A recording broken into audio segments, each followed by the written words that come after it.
Hi everyone. Today I'm here because I want to show you how I use my round loom here. This is a 36 peg on here, 36 pegs on this loom, and I've been making my hats like this. And I know there is a Super Julian videos out there showing, but I've had a couple of people ask me to do it, and so I feel all yeah, that makes me feel good. So I'm going to go ahead and show. Now I'm going to show you what I do is I use two skeins of yarn, two different colors of yarn on each of my hats. I believe you could use, if you're using a real bulky yarn, you could do it with just one, using one skein. But just what I call a normal yarn, it's like 4-ply, whatever they call it, I use two. Now this hat I used two, but one was a bulky yarn, and one was bulky. Let me see. One was this, which is like a bulky yarn, and the other one was this, which is like an eyelash trim yarn, and I use them together, and that's what I made this one. I didn't make a cuff on this one because it was so thick that I thought putting a cuff on it would just be too heavy, and so that one turned out like that. But then like these ones I made today, I mean, you can go so quickly. Oh, this one here also, I didn't put a cuff on this one. So when you don't put a cuff on them, they kind of just roll up on their own, sort of. And actually, when I donated these last year, and my daughter was there and she was watching how they were picking them, a lot of the people, especially the guys, wanted these ones that just roll up and they don't a have a cuff. This one I just finished. I used a green and a yellow together, and I think it's real pretty. This one I put a cuff on. Stitch that right on there. And this one here too, I put a cuff. And this one I used the solid brown with the yellow. This one was a solid brown with a different multicolored yarn, but so soft, and they're nice, and they go really easily together. So now what I'm going to do, I'm going to use, this is a like a self-striping yarn here, but this one here is, I'll probably only get yellow out of this. The hat won't go any further than just that yellow. And then I'm going to try this. This is so pretty. This is, there's some yellow in this, but this one here is, less color, less space for each color, so it would be more colorful. So I'm going to do these two together on this one. So let me show you how I start. These are very, very simple to do. Once you get the hang of it, it's just really simple. So now I have a knob on the end. Then I have some of these things, the little pegs will come out. Some of them. Now I have this one too, but this one the pegs are, oh no, they will come out if I wiggle enough. And so, but I just put two different color ones in here because this is always my first one, and this is my second one. And then there's other things, like if I'm going to do something with, if I'm going to do knitting and purling on it, I'll put every other. I'd like put two red pegs and two green, two red, two green, but I'm not going to do that right now. We're just going to do this, just knitting. Okay, so I'm going to make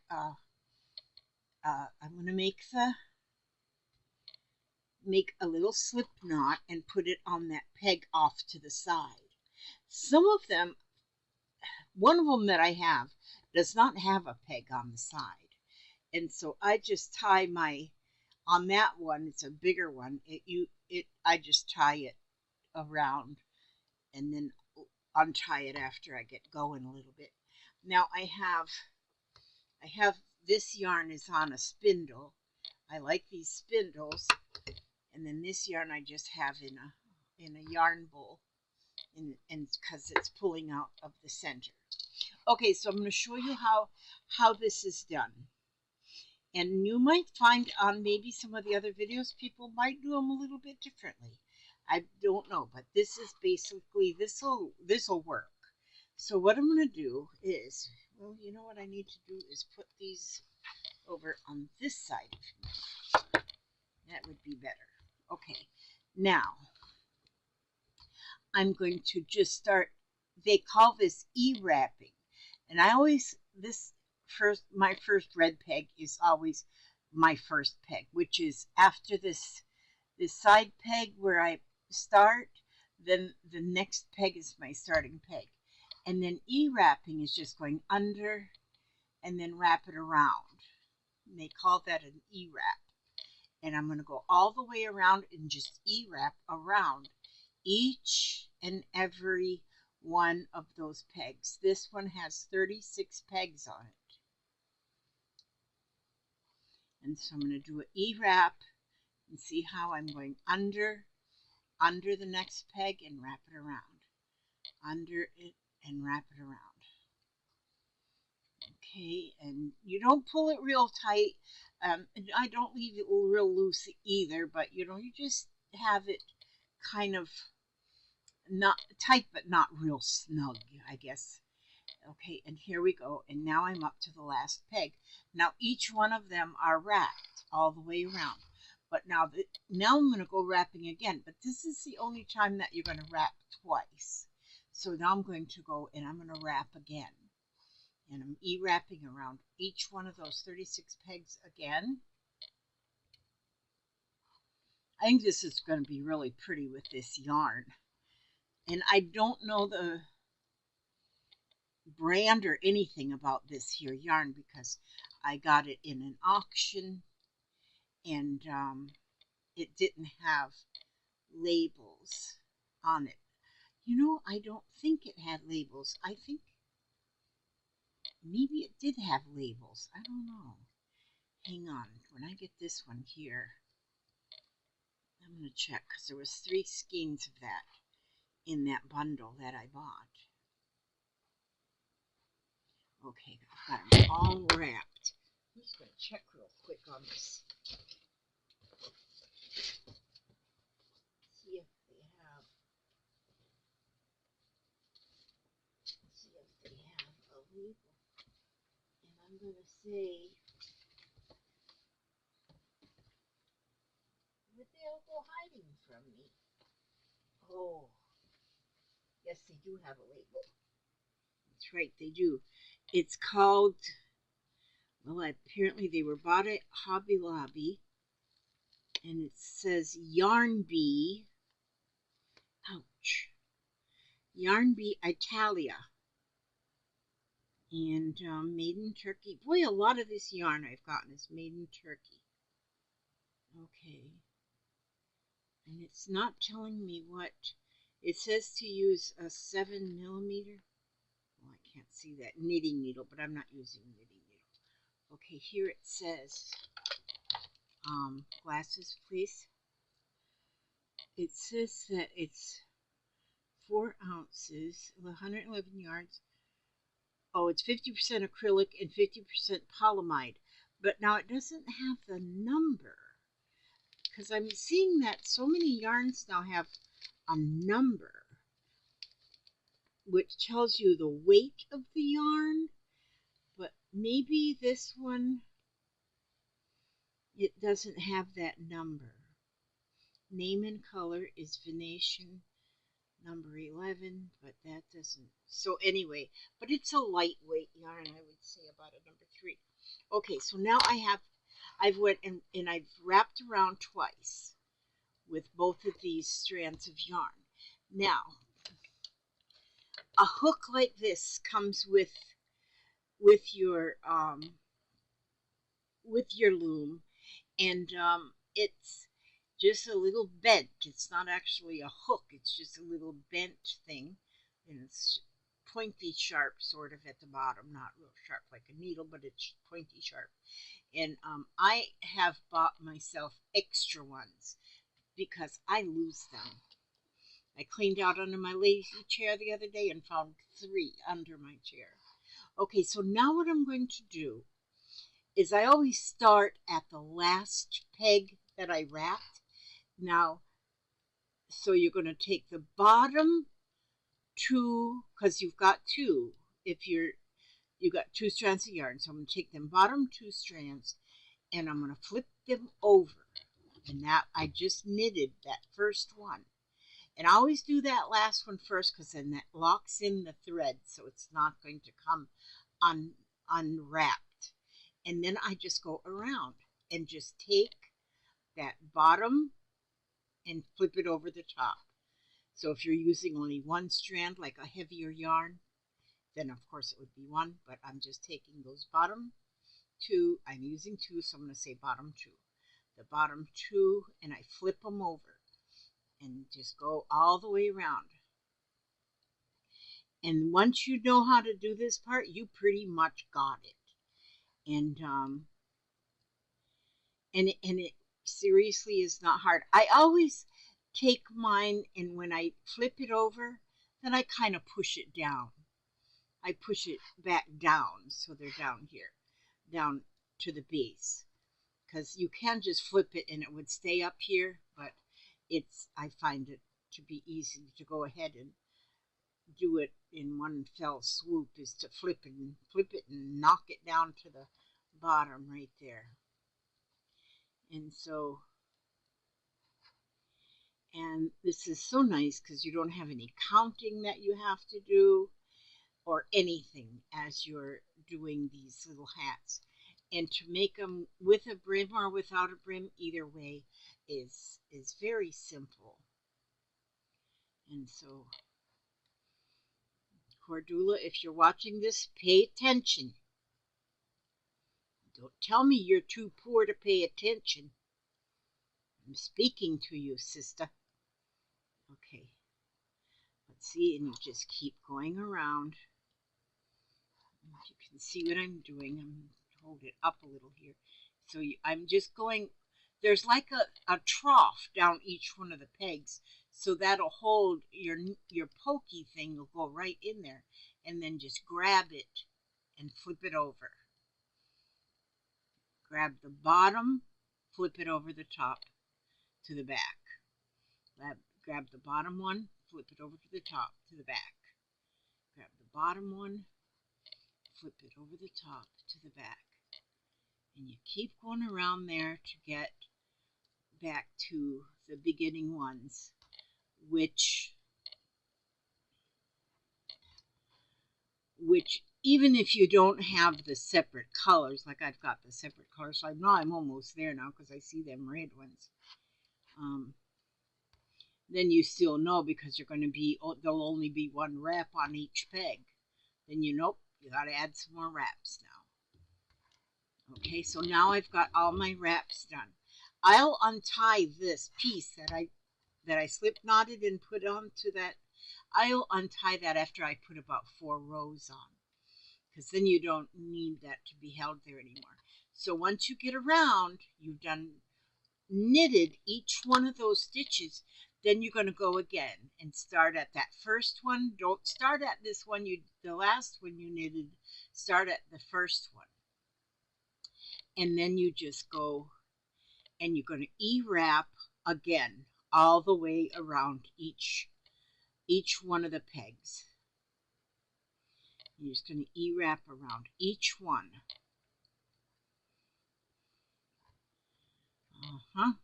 And you know, usually I'll sit there and kind of count while I'm doing it because I know I got 36 pegs. I just sort of count to myself just to make sure that I end with 36. If I didn't end with 36, then I look to see, oh, where did I miss one? Or where did I put 2 wraps on?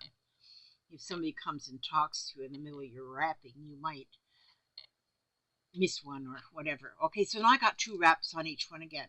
So I kind of hold that there with my thumb. I hold that working yarn, the end, with my thumb there, and I'm going to go to that very last one I wrap, because do that one first, and then that locks that in. So now that piece is locked in. If you started with the first one and go around, then it may come unwrapped. So I always start with the last one I wrap, and then you'll go around again.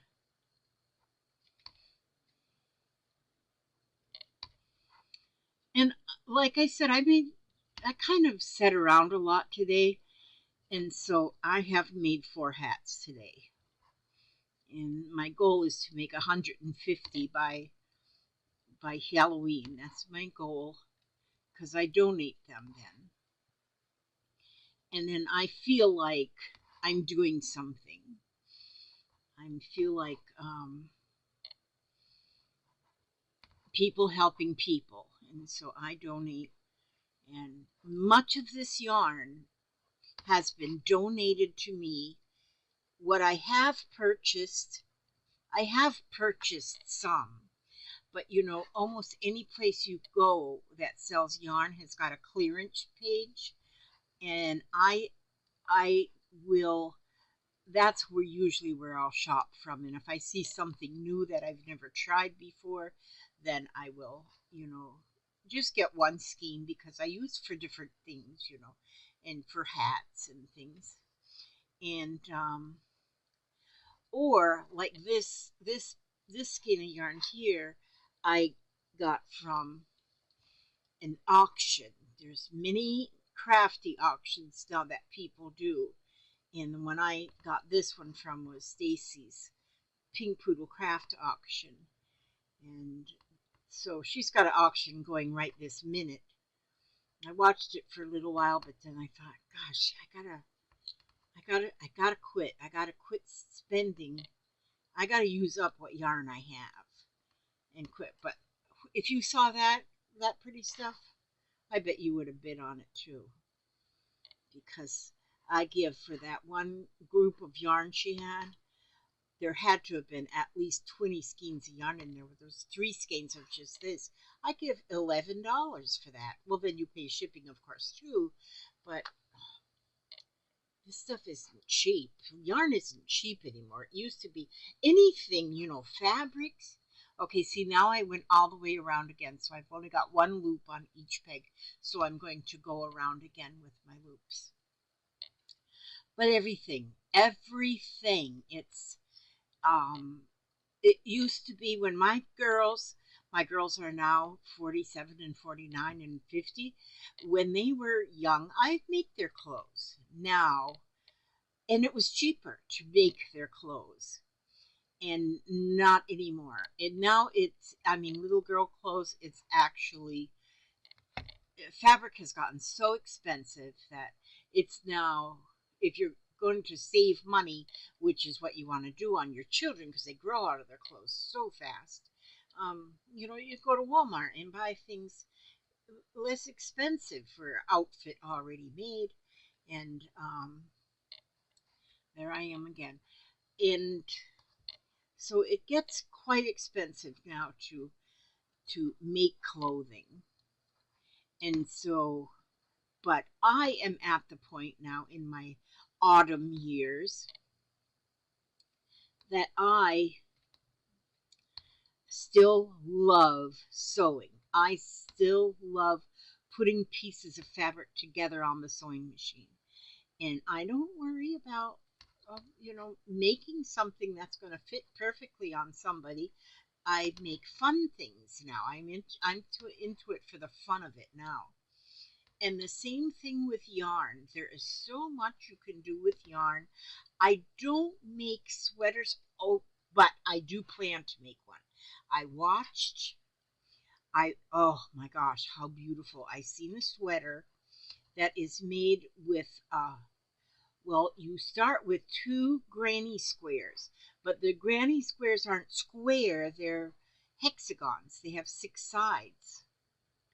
And these 2 granny hexagons is the base for that sweater.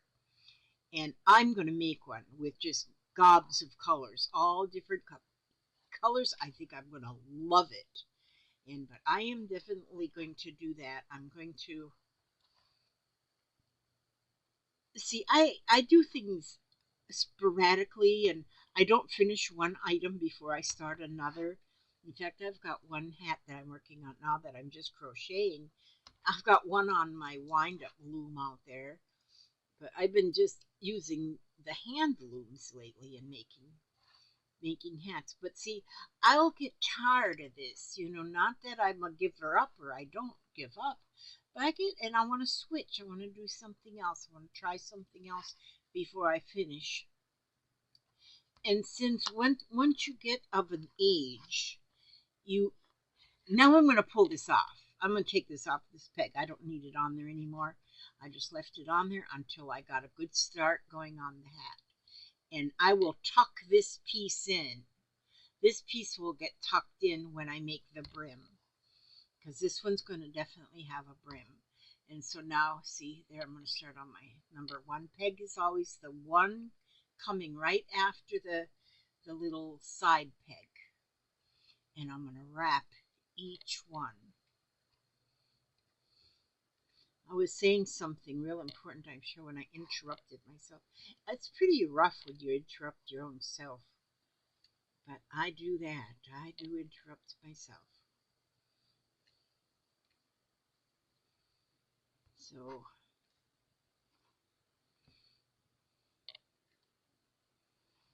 you just get them wrapped all the way around again.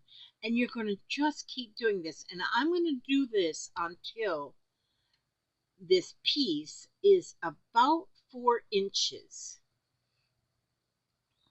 There, I got back to the end again.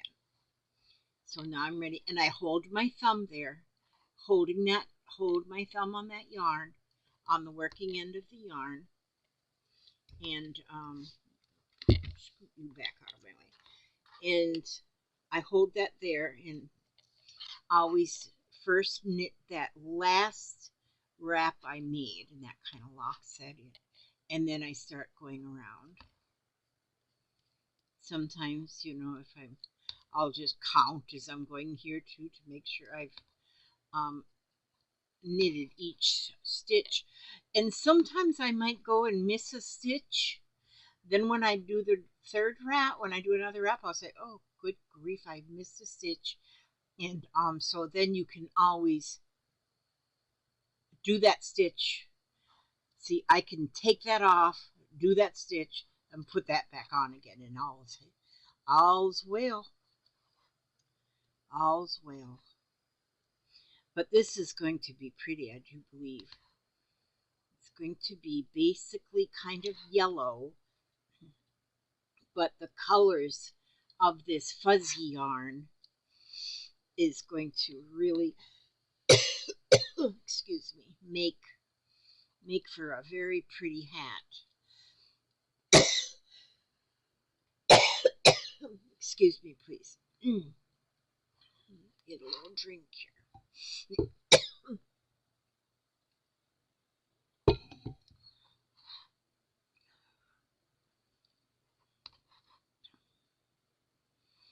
So my son and my daughter-in-law and my grandchildren were going to come over tonight. But then my daughter-in-law, she got to not feeling good, so they had to cancel. And then my daughter says, well, since they're not coming, I'm going to just go ahead and go back to bed, sleep, because, well, she worked all last night. And so she was tired anyway. And I thought to myself, oh, thank God. Thank goodness they're not coming. Not that I didn't want to see them, because I always enjoy seeing them. But like I told Papa, I said, sometimes I just want to just need you. I mean, our kids, we love for our kids to come over there, because Billy and Aria were here yesterday, so we had them, and I had Jeffrey here yesterday. And then so today was our first alone day since Thursday, because on Friday Jeffrey come. And so it's always nice to have an alone day. And so yeah, that was That was good. We were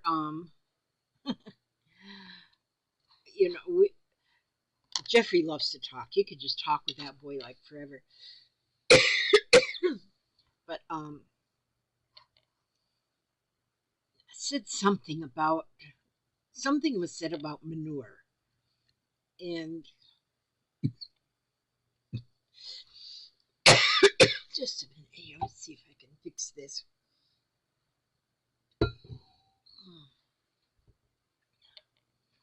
And I was telling him about living on the farm, and it must have started when I was about maybe 8 or even younger that I started helping with the chores, with the farm chores. And part of the job was cleaning the gutters behind the cows. In the wintertime, the cows stayed in the barn in their stanchions. And then there was a gutter behind them that collected their, when they made a grumpy and stuff, it just collected it in there. And then we had to clean that every day. You had to clean the grumpies out of the gutter and put them in the bucket. But the bucket was like on a track. There was a track that run the length of the barn and then out the back door of the barn. This track and this bucket hung on that track, and the bucket was about the size of a good sized bathtub, almost in that kind of a shape too, and it hung on them like pulley things on, so that they would just roll along that track on the ceiling. And so I was telling him how, our shovels, the manure shovels were just as wide as the gutter. So when the barn was built, they built that gutter to be just as wide as the manure shovel. So when you went with the shovel um, to collect the manure, then you got a good clean scraping. And I said, Jeffrey was like, "Ew, gross." But when you're raised on a farm and that's the way you grow up, you don't even think about it as being even work. You do realize it's your chores, but it's chores. You just do chores. And he said, "Well, how do you get the pee out of it?" Well, the liquid refreshment, whatever you call it, the urine. I said, "Well, there's drains. There's drains, and the drains go into like a well, and so the liquid part goes into this well, and but then the well holds all that liquid stuff until and we always called him the pea man. The pea man would come with a truck. I don't remember how often he come, if he came weekly or whatever, and the truck would suck that pea right out of that pea well, and he paid money for it. They bought that stuff. I don't know. I'm gonna have to research now because I didn't even think about, well, what do you do with all that stuff when the pea man was to come? And but they use it. They use it, and I hate to say this, but they use it in making makeup and a lot of different things. Of course, they sterilize it in some way first, and but then and then I told him about the how you work that. By the end of the winter, because you start piling the poop up, the manure up at the end. Oh, and you start the pile. At the beginning of the winter, you're starting this pile, and it just freezes rock hard, so it don't stink or nothing. I don't think it stunk. Maybe I just didn't know, but so by the end of the winter, it's a real long pile of poop, of manure, cow manure. And then come spring, when all the snow is gone, see, we had 140 acres, and so part of it was pasture for the cows, because in the summertime they'd go back and forth, you know, summer, spring. They'd go back and forth from the barn to the in the barn only for milking, and then they would go out in the pasture for grazing. And so then in the spring, on the part of the acreage that was the hayfield, then all that manure, then you get back out there with your shovels. Now they probably don't use shovels anymore because we're talking way back in the 1900s. And yeah, it was about the 1950s. And it was, you know, we didn't even think about it as work. It was just the chores that had to be done, and you just did them. And so you got up there with your shovels and you filled up the manure wagon, the manure spreader, it was called. And so the spreader was like a wagon. Sometimes the horses pulled it. We had two work horses, but then sometimes the tractor would pull the manure wagon. But it had on the back of it was almost like a paddle wheel on the back of it, and under on the floor of this manure wagon was almost like sort of, it had like a, you know, them wheels, them rollers that they use, they can slide boxes down or something. It's kind of like a conveyor of some sort.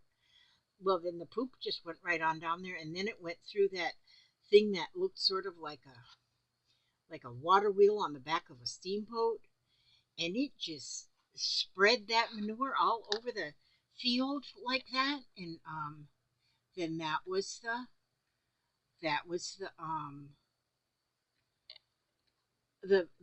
what do you call it, the fertilizer for the next year's crop of hay.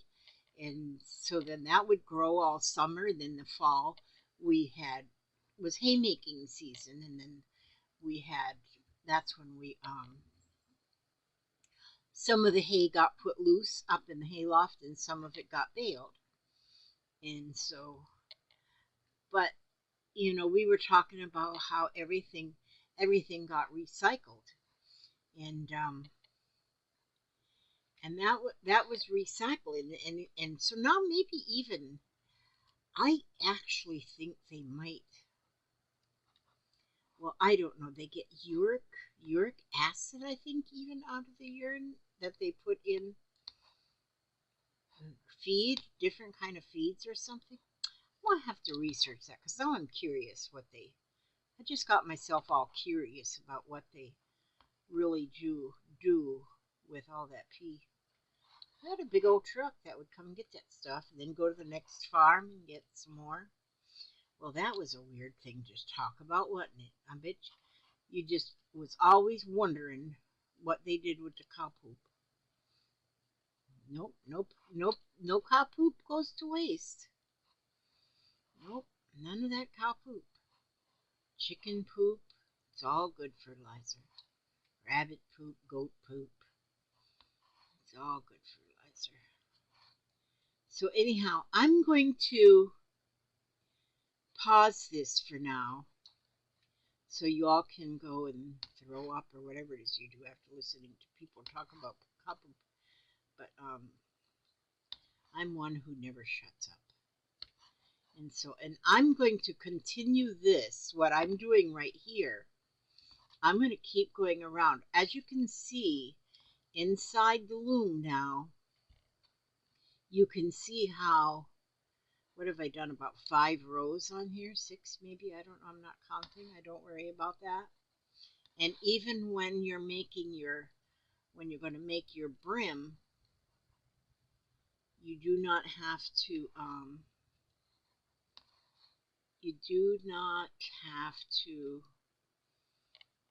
count. I do not have to count. I just eyeball things. I just eyeball them. Okay, so see, now I went around again.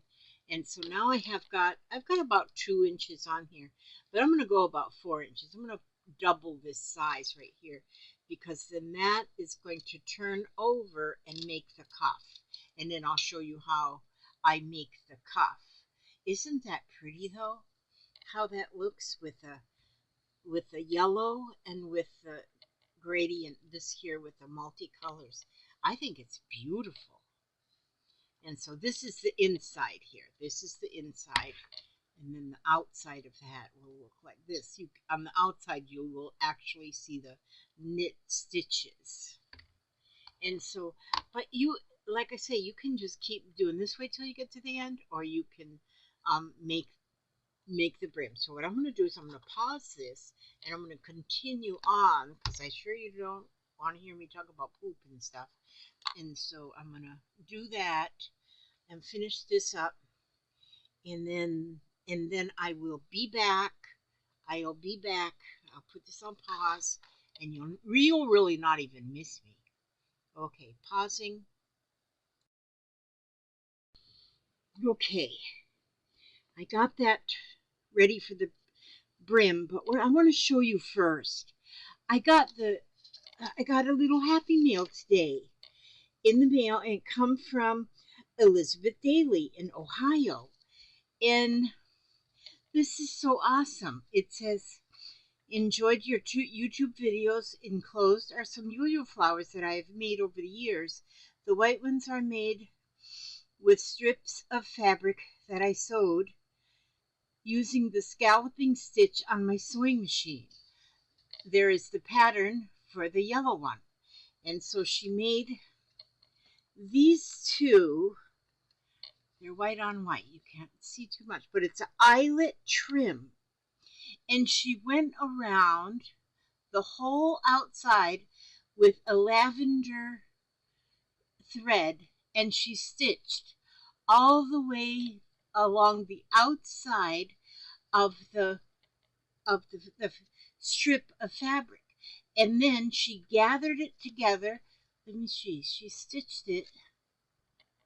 Yep, she stitched it to make so it was like a circle, like a tube, like a little tube circle, and then she gathered it and put it together in. She's that blue thread that she's got on there. That was just to stitch it to the paper. But that's with the eyelet lace, and then the stitching around the edge. And she sent me 2 of those. Those are beautiful. They're just beautiful. And then she said, here she made a yellow. Now this is made out of yellow fabric, and she said, there is the pattern for the yellow one, 1 inch wide tape, fabric, 1 inch wide, and 6-inch strip. So it was 1 inch by 6 inches. And then she sewed the ends together and then pressed the seam. Fold the unfinished edges together and gather with a needle and thread, and pull up the thread and tie in a knot. And you can sew a button in the middle, she says. And she signed it, sincerely, Elizabeth Ann Daly. And that just, I have a granddaughter whose name is Elizabeth Ann. And my granddaughter, I've talked about her before. She has Downs. She's a Down syndrome angel, and Elizabeth Daly has the same name, Elizabeth Ann Daly. And I was just, I don't know, when I just see the name, the flowers are amazing, but I'll never forget her because she's got the same name as my granddaughter. Except my granddaughter is Elizabeth Ann Brewer.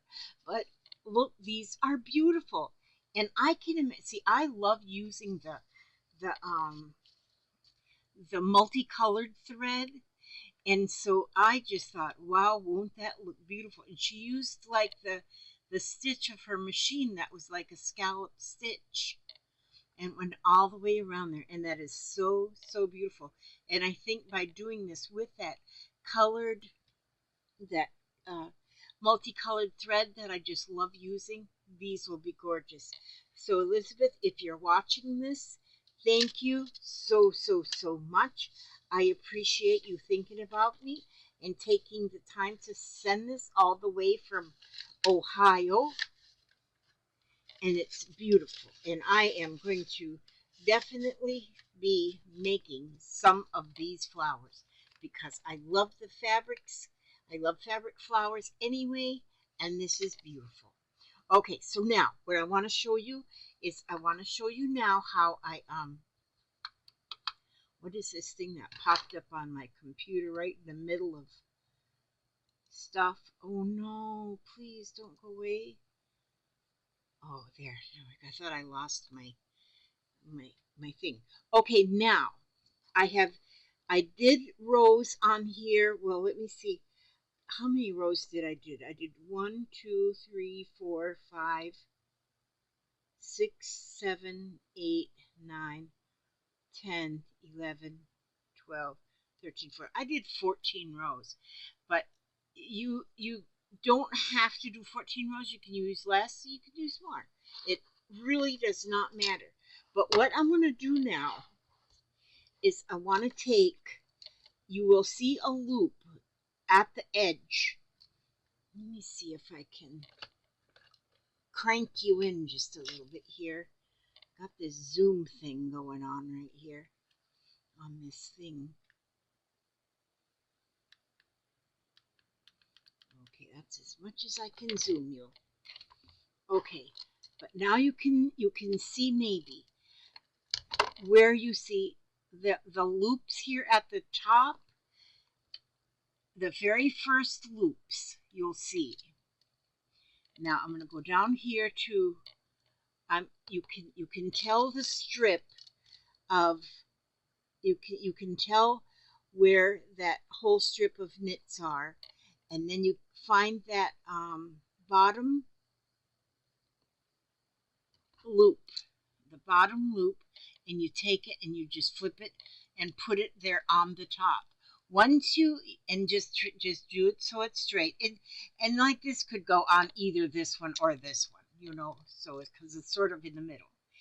Then it'll be easy. Once you get one loop on there, then it's easy to see the next loop, and you get those loops all the way you know, all the way around, and you're going to just loop them over each peg.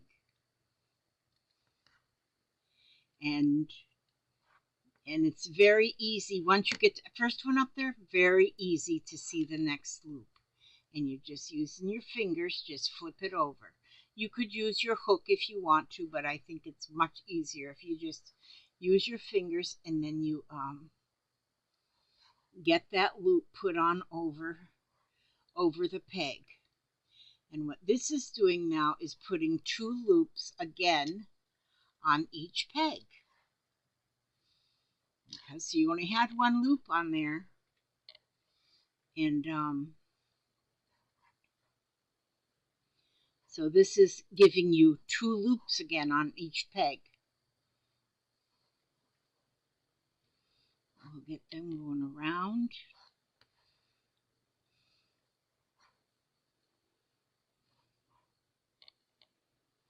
Okay, now see this little piece of yarn that I had started with, and I had it tied up on that outside peg. Well, I just tuck that in. I'm just tucking that inside there.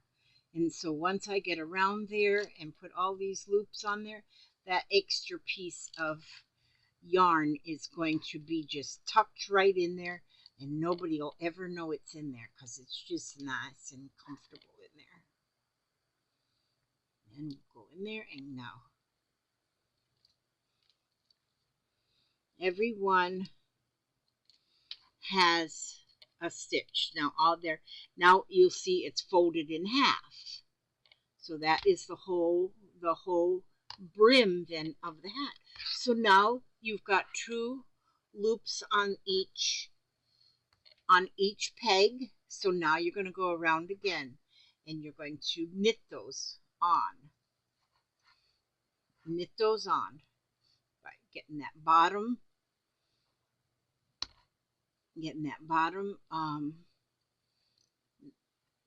row knitted over the top row, and that is holding your brim together. So that is a fold that will be there for the life of the hat. There's lifetime guarantee on these. Lifetime. It's guaranteed for the life of the hat. And so we'll go around there. And once we get these all done, all these loops done here, then your brim is finished and you will just continue. You will just continue on just like you know what you're doing, and just get them flipped over. Pick up the bottom yarn, flip it over the peg.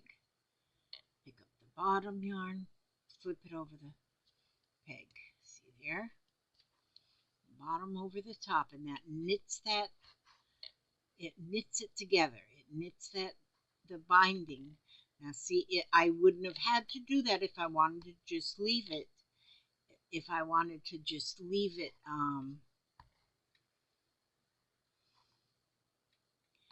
if I wanted to just leave it as a like a roll-up edge, then I would have just left it without this brim. But I'm making some of them with a brim, some of them without, and then that gives the people a choice of what they want. And so, and I want them to have a nice choice. Now I've got some bigger, I have a bigger loom than this, and then I have some smaller. So I'm going to make an assortment of sizes. And so now that whole brim is knit together. I mean the whole edge of the brim. And like I said, I'm making different sizes so that if they got a big head or big hair, they might want a bigger, slouchier hat. Or if they, and then I make these different lengths too.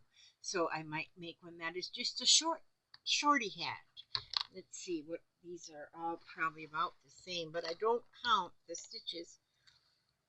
And so I just kind of, so this one here, like this one's a little shorter than this one.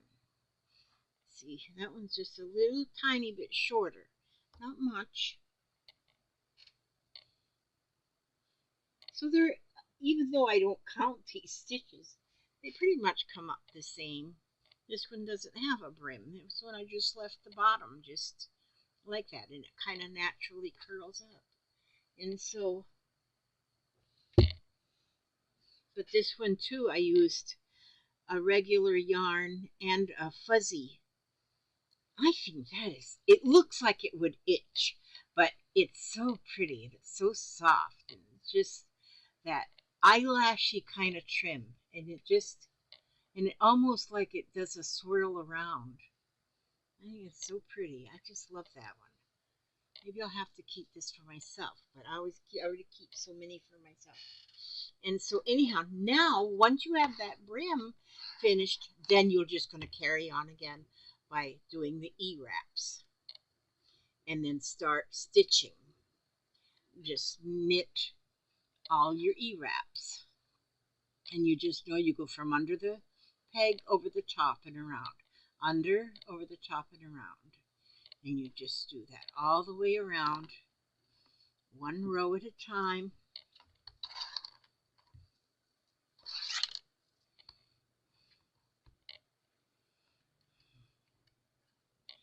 One row at a time.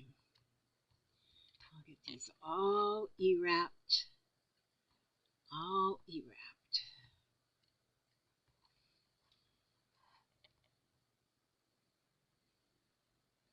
I love these spindles. Did I show you my spindle? How that spool of yarn just goes right on there. I just love that. I got one spindle that's got two spindles together, and I use that one a lot too.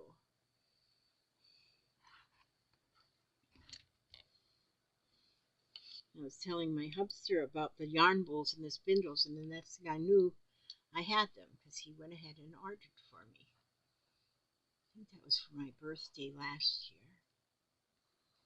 It's good to have birthdays. Get cool stuff. But I like this kind of cool stuff.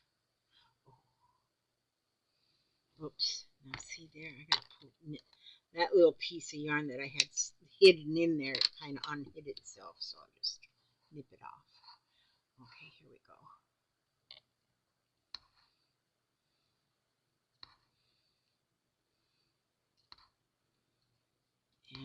And it can go so fast. You can go really fast with this. You just keep knitting so you can watch a movie or something or talk about the manure. I don't know. And also with the manure, see, it wasn't just manure. Every night at nighttime after the last milking of the day, you because we milk twice a day, and after the last milking, then you went and you swept out underneath the cows and swept before you dipped up the poop. You swept out from underneath the cows because then there was straw.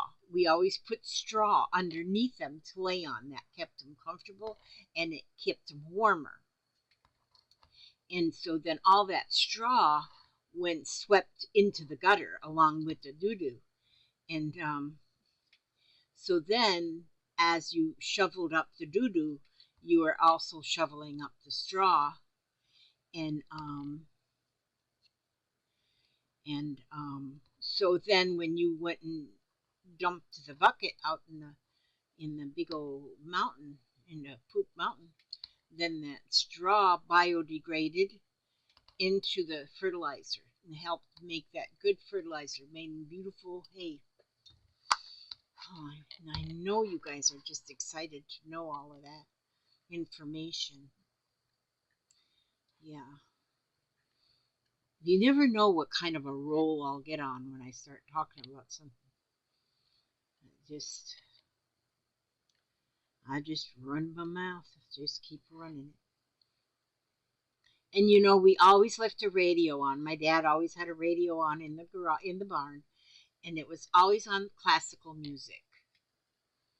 And so you could hear the classical music playing just gently, and then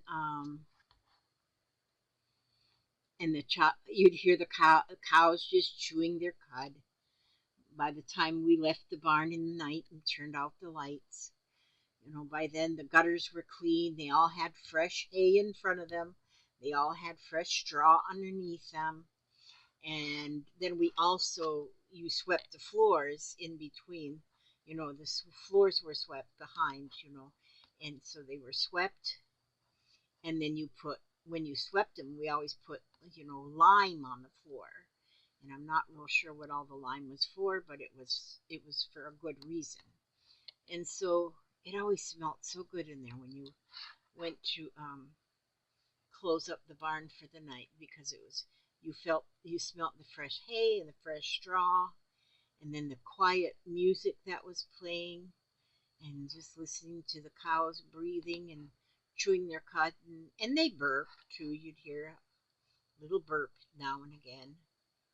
They'd be there sleeping. They knew it was time to go to sleep. They'd be laying down, getting ready to spend the night.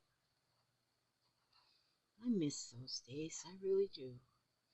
And I love to bring up the memories, you know, just bringing up the memories. And I think it's good too that if you have children and grandchildren and you have memories of Grandpa's farm or something, share those memories with the young ones because, you know, share them because, you know, there's not going to be a whole lot to share another decade from now or another century from now. What are our children going to share? They um share about their electronics, I guess. I don't know. But yeah, let them know history. Let you know, and I was blessed. We were when we first moved out here. 48 years ago, we moved to this address. It'll be 48 years in August. And across the street from us was a gentleman and his wife that were just amazing. They were horse people, and they were already elderly, and and I was in my 20s. And oh my goodness, Mr. Denby, he had the most awesome stories because he was always a horseman. He was always a horseman, and and he told us stories about how he would take the horse in the wagon, and he would go get supplies, and he would, with his horse and wagon, go all the way to Georgia, and we're in Central Florida. They'd go all the way to Georgia like once a month to get supplies, and he would be gone for days just to go get supplies with his horse and wagon. And I loved listening to his stories. And my neighbor lady one day, she goes, "Don't you get tired of them stories over and over?" And I said, "Actually, no, I don't. I really, really, really love them because I think I was born in the wrong era. I think I should have been born in the pioneer days because I love the stories. I love it. I just love it. Cooking on a wood stove and doing all of the gardening and the canning and what they did. It just seems like by the end of the day, it just seems like you would be so at the end of the day, you turn out all the lights in the kitchen and go sit in the living room for a while and listen to the crackling of the fire and maybe do some knitting or doing some embroidering or whatever and just kind of wind down from the day. And yeah, I was born in the wrong era because that would have been, to me, awesome. I mean, not that we was much pioneer. Even when I grew up, when I was growing up, it's still in Minnesota on the farm. We did not have the garbage truck come pick up our garbage. We didn't have one of them trash trucks. Everything got recycled. Everything got recycled. You didn't bring the trash can to the curb. There was no curb. Well, no trash cans. But everything got recycled and reused. And so we did have a place out in the field that had like a junk pile in one of the fields, and that's where things like broken something that was like broken chair or something that had to be burned. It just got burned in the fireplace, and if there was like broken, maybe bottles went out there. I don't know, but most bottles got reused, and we didn't really have tin cans. But if there, you know, when we had my grandmother had a lot of porcelain, like porcelain dish pans and porcelain, those kind of things. There would be porcelain, not porcelain, enamel tubs, enamel pots, and if they got, sometimes they would get a nick in them, and then they would leak, and then you would put a screw and a rubber washer in the hole and to fix the leak so it still worked for a good wash pan. And but then sometimes I guess they got mended enough that you couldn't mend them anymore, and then they got thrown out at the dump. But near that dump was also a rock pile, and me and my friend Susan, who lived 2 farms away, but we'd go through Mr. Carlson's field to get to each other's house. Yeah, Bob Carlson. And we'd go through his field to get to each other's house. But then the and it wasn't a dump like you would see garbage in or nothing. It was just all of this stuff like that couldn't be used anymore, and it was usually like metal cans and stuff. And it was next to the rock pile, and so we would use the rock pile, and we would lay out our house. We'd build our house, so the rocks were just like the borderline of the house. This right here's the living room, here's the bedroom, here's the kitchen, and then we'd use those cans and pots and whatever that we found in the dump, and that's how we decorated our house. We would furnish our house completely with with those. Of course, it didn't have like walls. It just had just those rocks for just to mark out where the living room was, and this is the bedroom. And we'd have our house there. We had so much fun. People had imaginations. Kids had imaginations back then. We didn't have any electronics. We didn't have TV. We didn't have a television until we got to Florida. And then we got some kind of weird TV then. But yeah, I didn't want to move to Florida, that's for sure. I did not want to leave my cows. Did not want to leave my cows. But anyhow, so what I'm going to do, I'm not going to make you watch me do this whole thing. I'm going to go ahead and end this video where I'm at. But then I'm going to make another video tomorrow, because it's now getting my bedtime too, because I need my beauty sleep. I couldn't tell when I walked by the mirror. But anyway, so see, now I'm continuing. See, the band ends right here. The band ends right here, and this part now is the hat. And so now I'll continue going around and around and around until I feel like that hat is, I'll get it till it's about this big down. Maybe 8 inches. Maybe about 8 inches is what I'll do. And yeah, so that's what I'm going to do with that. And then I'll make another little video, because this has already been an hour. Earlier today, I told you all about I go play bingo. I play bingo at Kathy's World. She plays bingo every Monday night. I made myself bingo sheets, so every week I have a sheet, and I always play my same numbers. I got my birth, month, and day, and I was born in 1949, and I'm 72, so that's my lucky numbers. The first game I didn't get any numbers. This second game, she always plays 10 games, and I always play the same numbers. But I figured I designed me some bingo pages, and then I can play with them. I can use these for maybe making me a journal. I can make some stuff on them. That's what that is. That's what that is. I love playing bingo. I don't win. I didn't win no games, but that's okay. I don't have to win. It's still fun. Okay, we're going to read out of Lovingly Poems for All Seasons in Helen Steiner Rice. And it's amazing. Now, Mother's Day was yesterday, and I had just finished reading the last Mother's Day poem, which was Mothers Never Really Die. They Just Keep House Up in the Sky. And so now the next holiday is going to be Memorial Day, which I think is the 30th of this month. And so now I guess we'll have a few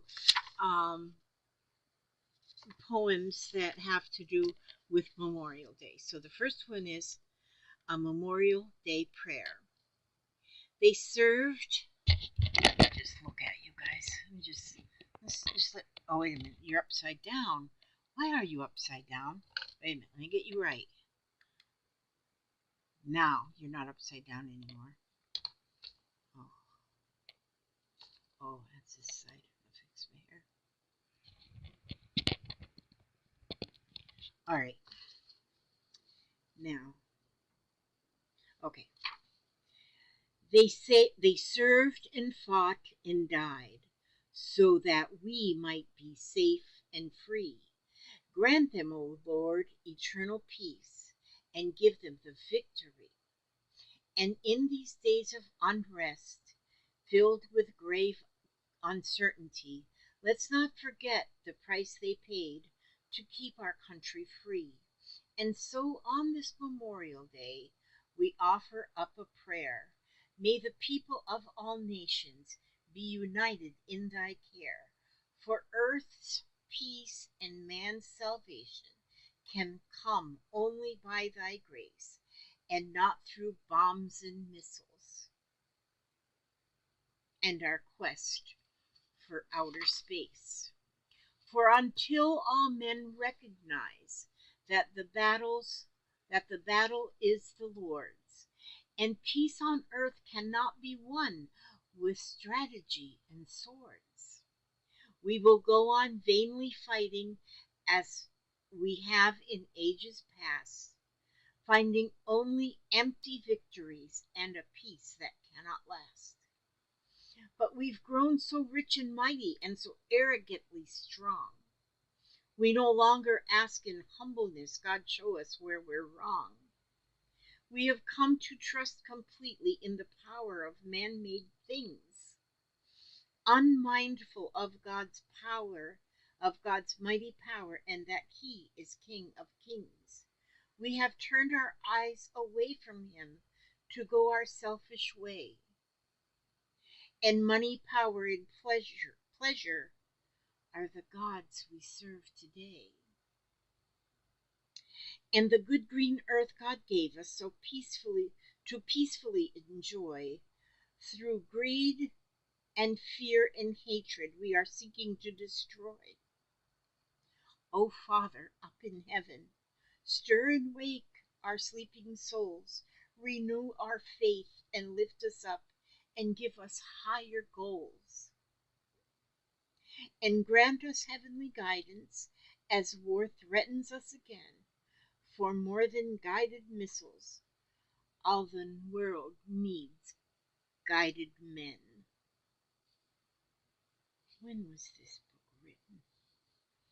This is amazing how, even though this book was written in 1970, so that was after Korea, but before Vietnam. No, it was Vietnam. Yeah, it was like, so whenever Helen Steiner Rice was thinking about these poems, well, it was, yeah, Vietnam, I think, era at that time. And look at here, that was in 70, and now it is 2022. And this here could have been written today. How can we have world peace? It just, I don't know. We can't give up, though. Some people say there'll never be world peace. We've lost so many of our loved ones due to war. So many of our loved ones due to war. Some are not lost, some of them are just maimed, which is worse. I don't know. But anyway, Memorial Day is coming up on the 30th, and we do need to think about our veterans that are out here struggling now. Think about all that we've lost, all of the men and women that we have lost in the war times, in the days of unrest. And when it comes Memorial Day and all the days around Memorial Day, don't think of it as just a picnic and watermelon. It's make sure we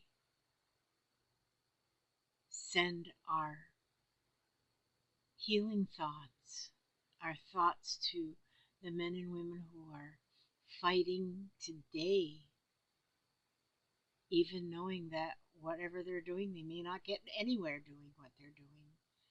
They might give their life, or they might give their sanity. But, yeah, it's definitely a day of memories, a day that we give great thought. I'm making these hats that are going to go to the homeless, and it's amazing how many of the homeless are veterans. Yeah, and not just old men, veterans from world wars. A lot of the homeless are veterans of the recent wars. And so they're out there. They're out there. They're struggling. And we do what we can. That's all we can do. Okay. I ask God to watch over each and every one of you, every step you take, every move you make. Keep you safe. keep you happy, humble, healthy, and always remember, tomorrow is not promised. So tell somebody you love them today. We think about all of those in Ukraine, and not just Ukraine, Ukraine and all the way around Ukraine, in Russia, the people. It's not the people in Russia that are causing problems, it's the leaders. The leaders are the ones that are the problems. And then all the grandmas and the grandpas and the little children and their little farms and their little animals and everything, they're victims in all the countries that are involved. And it is all the countries, because there's people here in our United States that have got kinfolk and such in those countries, and their kinfolk are not bad people. So that's today. That's today. I ask God to watch over you every step you take, every move you make. And I will see you here on the next video. I'm going to finish this hat until the takeoff, till I take it off the loom. But then I'm going to make a little video probably tomorrow of how I take it off of the loom and finish the hat. Okay, God bless you all, and thank you so much for watching.